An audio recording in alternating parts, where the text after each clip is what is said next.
G'day friends, welcome to today's YouTube video. My name is James. Welcome back to my channel. Welcome if you're new. Today I'm going to be doing my little picture-in-picture action again, and today's video is an entire week of journaling with me. I've literally turned the camera on every single time I've gotten into a journal this past week, and by week I mean Monday till Friday, and Friday's the day I upload the videos, so let's just roughly call this 5 days, so maybe like a work week. Sorry, cat hair.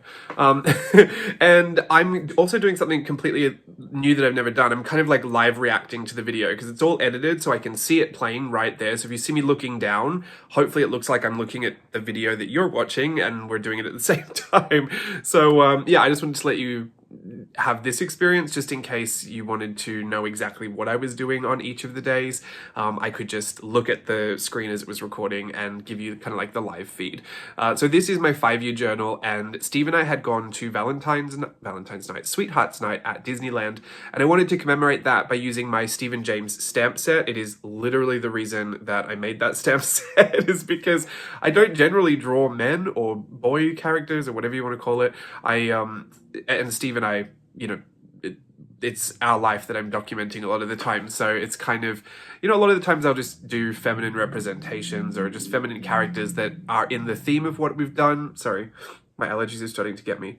And I thought, you know what, I just want a stamp set. After we did Virtual Voyage for the Lamplight Cruise, we had done a Lucas study and we kind of developed this style based off of Runa Naito, which was kind of like, he's kind of like the originator of everything kawaii culture. Anyway, yeah, so it was like a nice hybrid mix of things that we had learnt through that, and I made this stamp set because of it, and this is kind of the first time I've used it, I guess, in my journal. I've done some other things with it, and I've cut the pieces out and kind of added them to my Christmas journal and stuff, but it's a relatively new stamp set. My Etsy store did reopen again February 1st, so it's available actually right now, if you want to see that, and I think there's there's 2 other stamp sets, but one has a large size and a small set. That's kind of like the newish stock that we have. That'll be linked in the description box if you want to go have a look at that.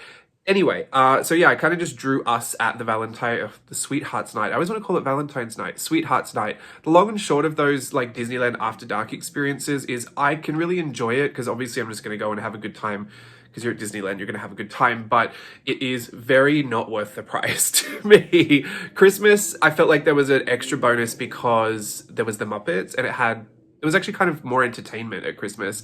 This Sweethearts Night one I felt like was really lacking in entertainment, and I don't really know what like the extra bits and pieces were. It kind of just felt like I was at Disneyland on any regular night.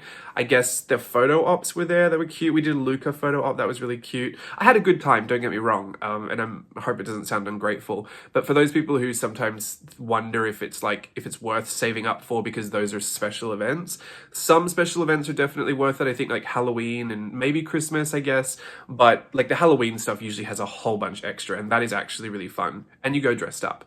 But yeah, this one I could skip out on Sweethearts Night next time, unless they were going to put more entertainment in, because honestly, and I think that's where the value is, right? Whatever you value about the experience, I just tend to love entertainment, and I want to see lots of parades and shows. Anyway, we're supposed to be talking about journaling, but it is what I'm journaling. I use a pencil, just a regular graphite pencil, and I used a Pilot Color Eno just for a little bit of a pink little touch, just because that'd be cute. And I kind of love how it turned out. That paper is the Tomorrow Verb paper in the 5-year journal, the Hobonichi. It's just so smooth. It's really beautiful to draw on. The only thing I would say that gets a little difficult, and I don't know if I've ever mentioned this before, is because that book is so thick, sometimes it's really hard to draw on it. You almost need to prop your wrist up to meet the level of the book, because it's just kind of a small, mine's A6, like a small, really tall thing to draw on. Sometimes you can fold the book in half, but I try not to do that because I don't want to crack the spine. So I generally just have to find another book to prop my wrist up onto. In the middle of the year, when it all evens out, it's actually really fabulous. But towards the start and the end of the year, you're kind of working against that height difference. It's an odd little thing, but it does go across my mind. This is my garbage bin journal, I think we called it. Trash can journal for my Americans. It's everything goes to live there. I was going to say everything goes to die there. It is just where all the junk goes, all the trash, all the hoarding. It's not hoarding if it ends up in a journal, and this is the journal it goes in. So absolutely loving this. It's chock-a-block full. I can almost not fit anything else in it, but I'm going to try. Like I will... those 2 staples are really holding on.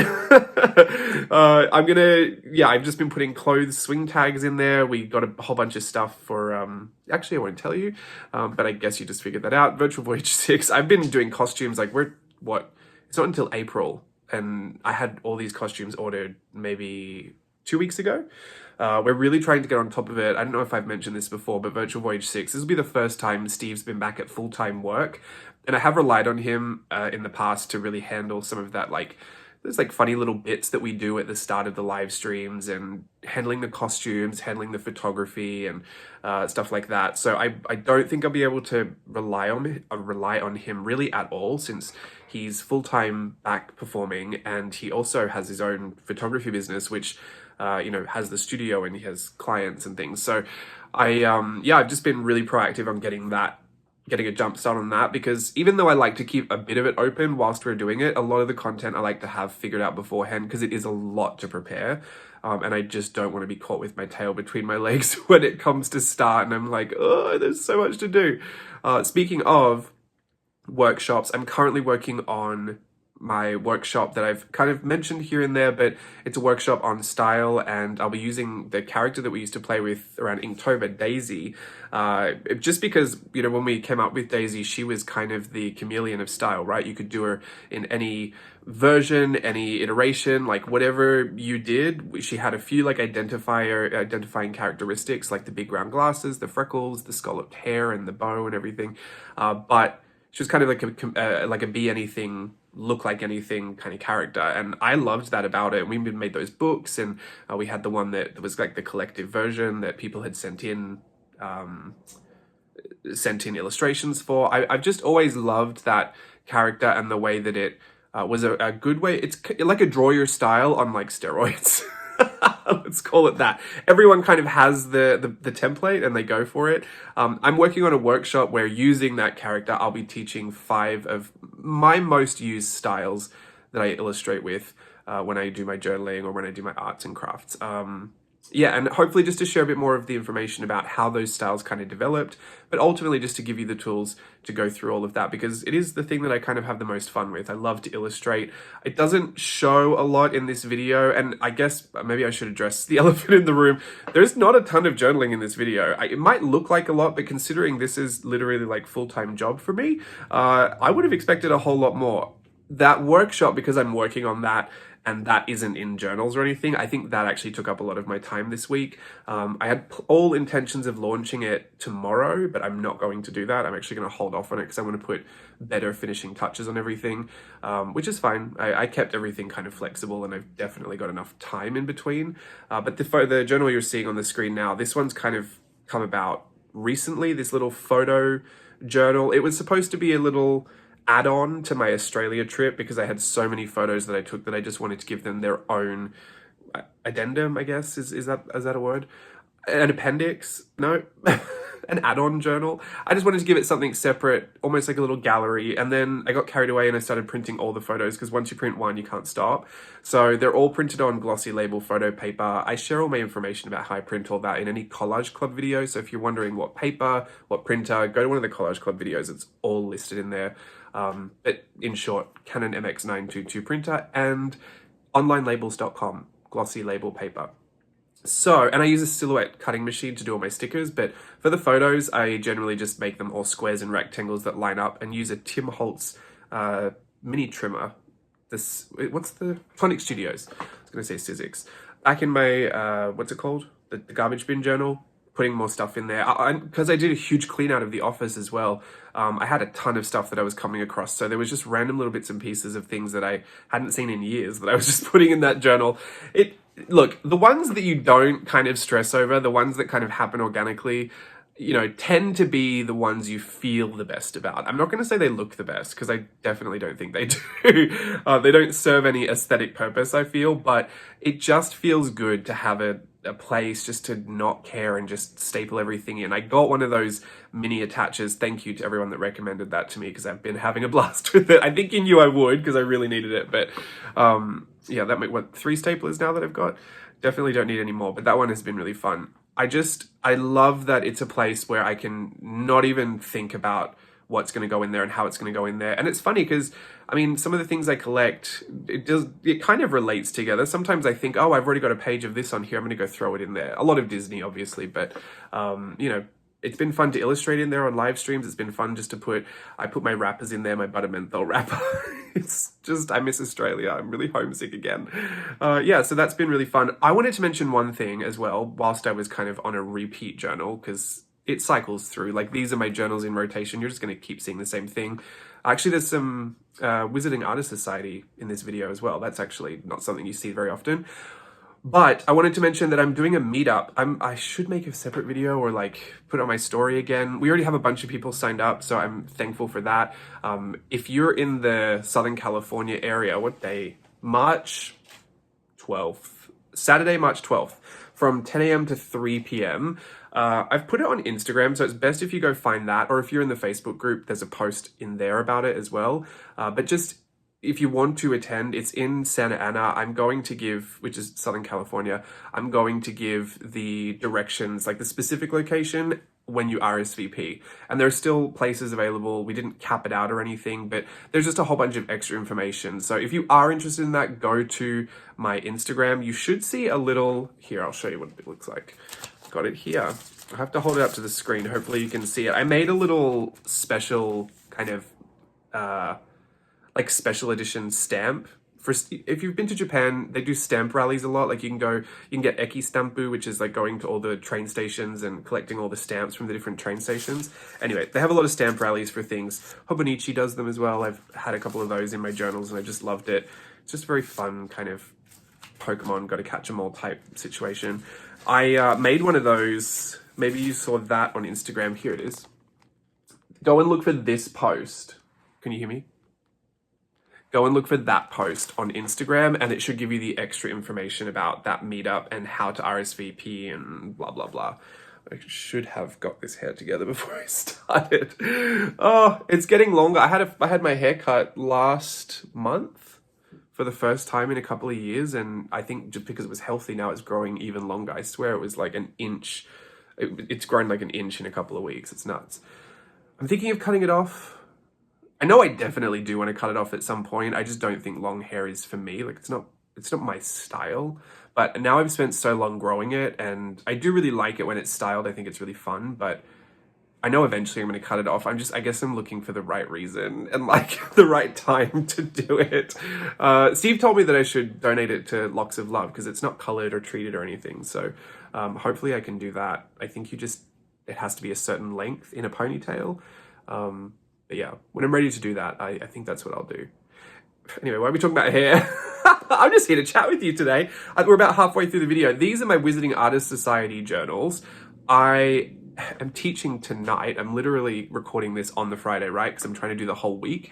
I'm teaching tonight. I didn't know poor Tangi has been sick and has had to postpone some of the lessons for Art Journaling the Magic. And Art Journaling the Magic is by Tangi Baxter, and it's just a community that does like lots of Disney inspired stuff, Harry Potter inspired stuff, and it's just super fun. It's a place where I'm mostly a student and I get to enjoy being a part of the community where I don't really have to like host anything or do anything. It's where I go to be a student, right? And I just love it. And I've been doing the Wizarding Artist Society for 2 years now. It started when the pandemic started, and I got involved then. And so we're coming up onto our 2-year anniversary. I just assumed that because everything else had been rescheduled or postponed, that this, we call them monthly chapter meetings, was postponed as well. So, and I know I'm supposed to teach every second month. So I was supposed to teach this month and I was like, I'll just wait for whenever it's postponed. And poor Tangi was like, I'm just checking in, like, are you going to be teaching? And I was like, oh no, I should not have assumed. I felt so terrible. I shouldn't have assumed. Yeah, and I should have double checked. So completely my bad. But thankfully, I'm always inspired when I open the journals. So a lesson came together real quick and I'll be teaching this today. So if you're in WAS, you'll be learning this from me today and I'm really excited to share it. It's kind of, the theme is ladybugs. I call them lady beetles, I think they're technically more lady beetles because they're beetles, not bugs. Who cares? Anyway, I'm going to be teaching this lady beetle kind of inspired avant-garde, like witchy couture. It's all based loosely, well, not based loosely, it's inspired by the Wizarding World of Harry Potter, and it's just art journaling and fun. If you've never heard about it before, go check out Art Journaling the Magic, and check out the hashtag on Instagram and you can just see what everyone comes up with. For these journals, it's basically, you kind of get the lessons, but you're expanding on your own idea of what your Wizarding World would kind of look like. And so for me, I just kind of really heavily lean into all the things that I like. So fairies, mermaids, fairies and mermaids, fairies and mermaids and fairies and mermaids. And I just like fashion, beauty, fashion, obviously beauty. No, I mean, all that stuff, I would play with it anyway. Fashion and beauty and fairies and mermaids. That's it. So whenever I teach, it kind of always comes from there, or it's at least inspired in some part about like the process of me getting to there. But it's just really fun because especially when there are guest teachers, like Tangi has her own Wizarding World that she's like really good at diving super deep into, and then other guest teachers come on and they have their own perspectives on it, and some people teach things that you would just never, like subject matter you would never go into because it just doesn't, it's not your main focus of your little Wizarding World, but then you're kind of challenged to see it through the lens of what you would do. So I just remember one of the most, I don't know if I'd say it's the most proud thing that I did, but I still get such a kick out of it. I went through, we did I think it was a Halloween like convention, like the 3-day ones, 3 or 4-day ones.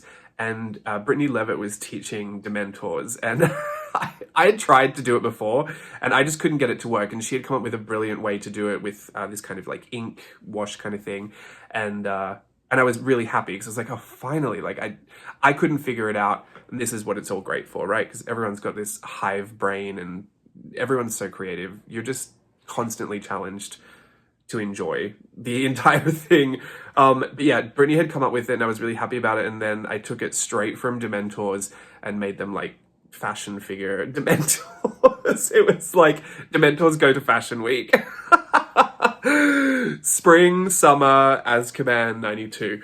So I really enjoyed it. And I think I still get such a kick out of translating it through, what I would kind of come up with if I was an art director for one of the movies, or if I was, liaising with someone on what they should add to the Wizarding World of Harry Potter at like Universal Studios or something. It's just fun to play make-believe all the time. We do such a good job of it when we're kids, and then we just let it go for some reason when we're adults. But at Outdoing the Magic, you definitely don't let it go. You'll be constantly pushed to find that kind of inner child, and I just love it. So I always rave so much about it. I'm definitely not sponsored to I do guest teach, but I'm not sponsored to say anything, and Tangi never asked me to say anything. She's very humble. So I sing her praises for her, but it's a really fun community to be a part of.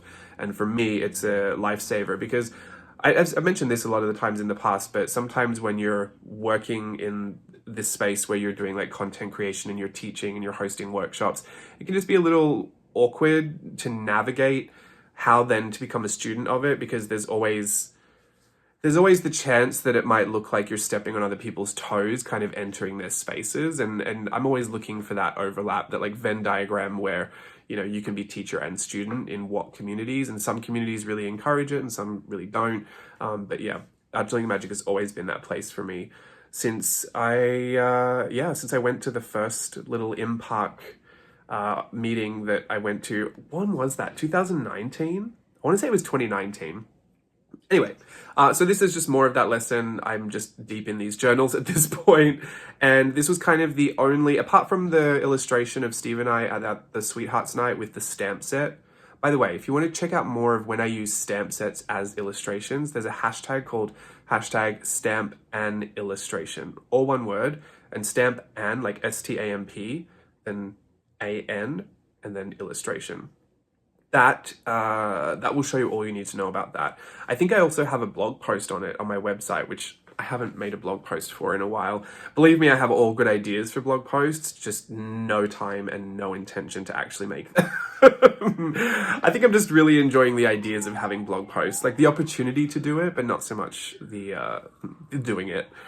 I don't mind though. I don't have any rules about it. I don't know. I started that website because I was actually going to sell from the website, and I got super stuck on tax, like international tax, VAT, GST, all of that. I had meetings with tax consultants and like different people that did apps that are supposed to connect, like little, I don't know, they're called widgets or something. Any integrations, the little integrations that are supposed to help you when you're doing e-commerce, and literally none of them could explain it, like how this would work, because I kept saying, well, you know, I'm liable to do California state sales tax, but I'm also supposed to be, you know, I'm supposed to be remitting VAT, I'm supposed to be remitting GST to those respective governments. And Etsy always handled that for me.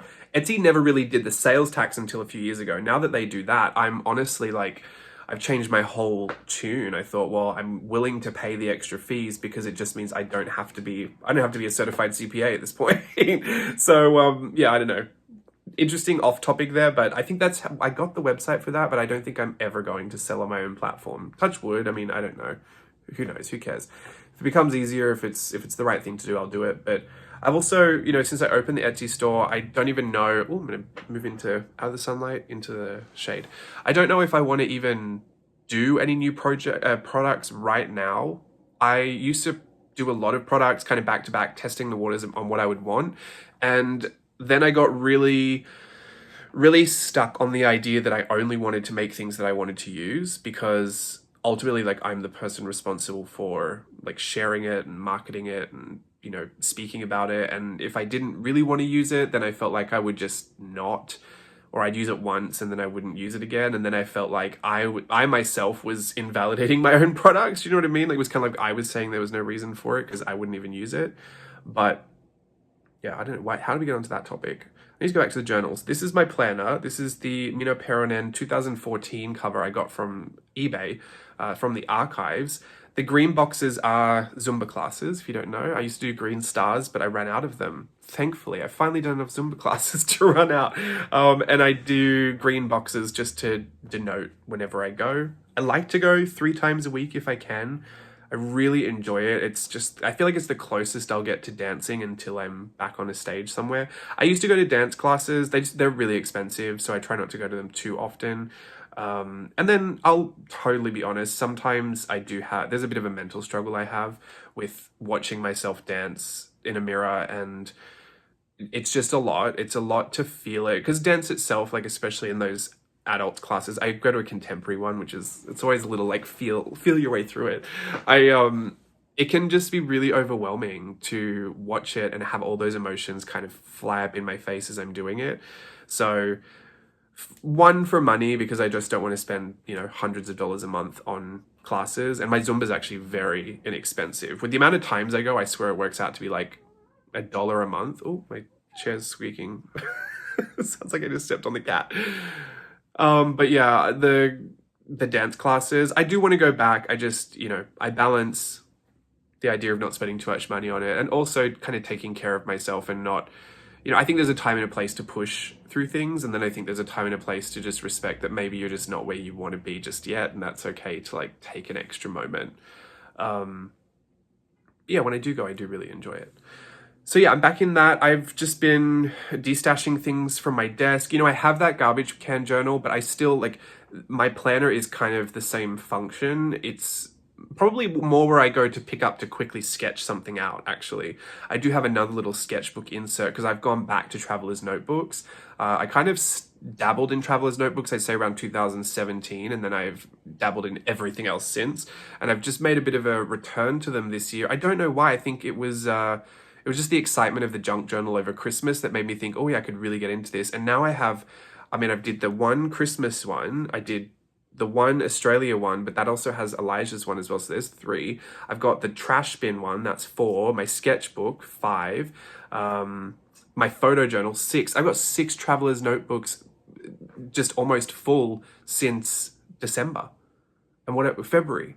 Not that it's a race, but I'm just saying, if that's a testament to how much I just really wanted to get back into it, I think this is why I let myself, you know, jump around as I feel, and I don't have any hard and fast rules about sticking with something. You know, I do what makes me happy, I do what I want to do, but at the same time, like, if I've got an urge to do something, I think you just have to chase it down. I've got to stop squeaking in this chair. It's gonna sound horrible. Anyway, we're getting up into the last 30 seconds of the video. So I don't think, oh yeah, my 5-year journal. I that's 5 days in it. I didn't draw in anyone except for the other one that was in February. That was not even from this week. I just went back to draw that. But I am up to date on it, so that just keeps me happy. This has been everything. I hope you had a good 19 seconds out. I hope you had a good time watching it all. This is technically 5 days or a work week with me journaling. I'd like to do this again one week when I don't have other things that I'm working on that I'm sidetracked by, just to get a better look at how far I'll go. But yeah, until then, have a great day. Bye.